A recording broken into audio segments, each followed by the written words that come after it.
Intervenir sur les chantiers de terrassement à proximité des réseaux GRT Gaz implique une procédure de mise en œuvre particulière.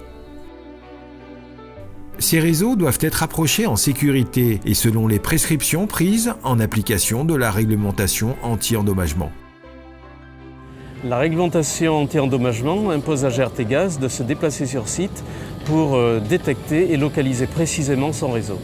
Tout chantier réalisé à proximité d'ouvrages de transport de GRT Gaz doit respecter les prescriptions de la fiche RX-TMD du guide d'application de la réglementation. Nous allons donc aborder comment préparer ce chantier et comment bien le mettre en œuvre.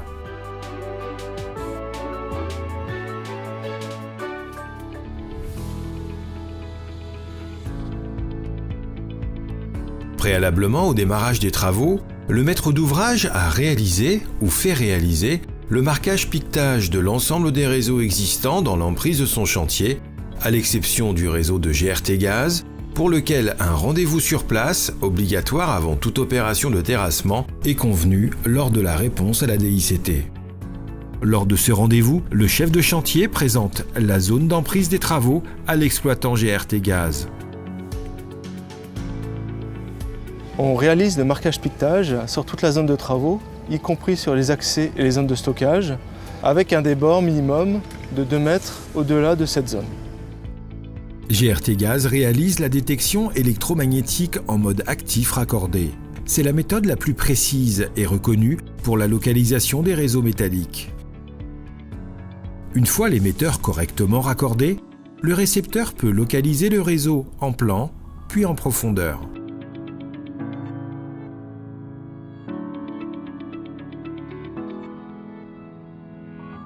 Des piquets ou des marques au sol sur les voiries sont positionnés au point de détection de l'ouvrage. Le maintien en état de ce piquetage est de la responsabilité de l'équipe de terrassement. En cas de dégradation, il ne peut être réimplanté que par l'exploitant GRT Gaz. L'exploitant rédige ensuite le compte-rendu de marquage piquetage et partage ses prescriptions techniques au chef de chantier.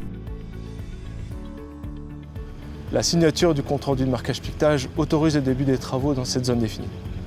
En cas de modification de travaux, l'entreprise doit nous recontacter pour reprendre un rendez-vous sur place.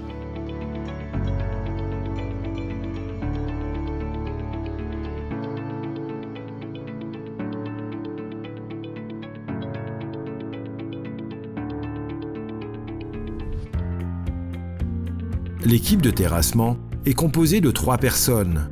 Un chef de chantier, un opérateur conducteur d'engin, tous deux titulaires de la IPR, ainsi qu'un suiveur. Ils seront accompagnés pendant toute la durée du terrassement par l'exploitant GRT Gaz équipé de son détecteur. Le chef de chantier réunit son équipe pour transmettre les consignes et les informations sur l'environnement. En cas de changement ou de remplacement de personnel, ces informations devront être retransmises aux nouveaux intervenants. Le dossier de chantier doit être complet et l'engin de terrassement mécanique adapté aux travaux à réaliser. Cet engin doit être conforme aux prescriptions de sécurité et de mise en œuvre des modes opératoires.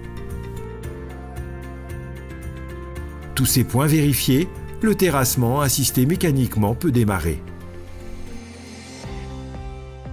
La pelle hydraulique est mise en place parallèlement à l'axe de la canalisation et chacun se positionne selon son poste de travail en prenant en compte la zone d'évolution de l'engin.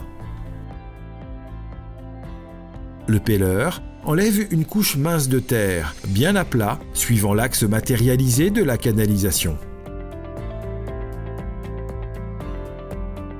Le terrassement se déroule par passes successives.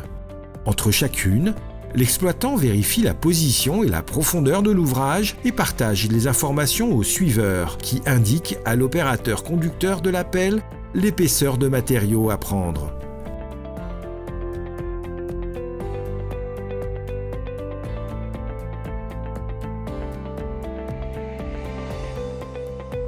Le terrassement manuel doit démarrer dès que l'on approche à moins de 80 cm de profondeur estimée de la canalisation. Les 80 cm correspondent aux 40 cm d'approche maximale des engins mécaniques tels que précisés dans la fiche RxTMD, augmenter des 40 cm de la précision en classe A de détection du réseau.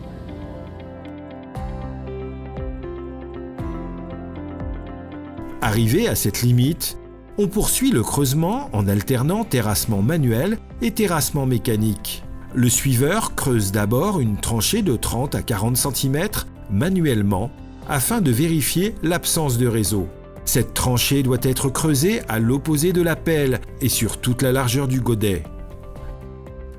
S'il ne découvre rien, il commande à son pelleur l'enlèvement d'une couche, bien à plat, d'une épaisseur inférieure de 10 cm à celle de la tranchée qui doit rester visible.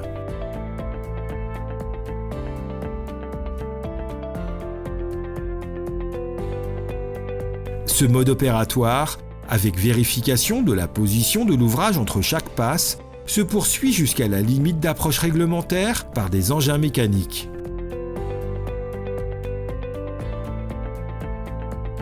Une fois à 40 cm estimé de la génératrice supérieure, le suiveur creuse manuellement afin de découvrir l'emplacement exact de la canalisation.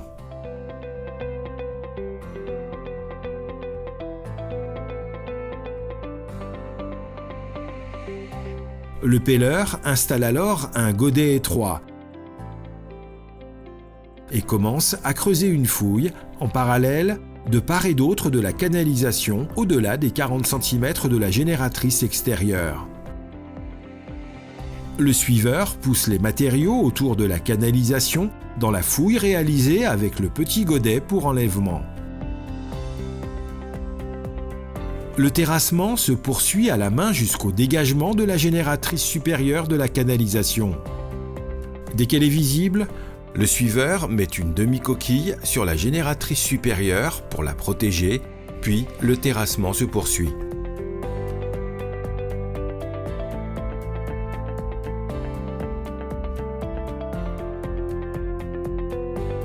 Une fois la canalisation dégagée, l'équipe pose et fixe les deux demi-coquilles avant la poursuite des travaux et leur finalisation.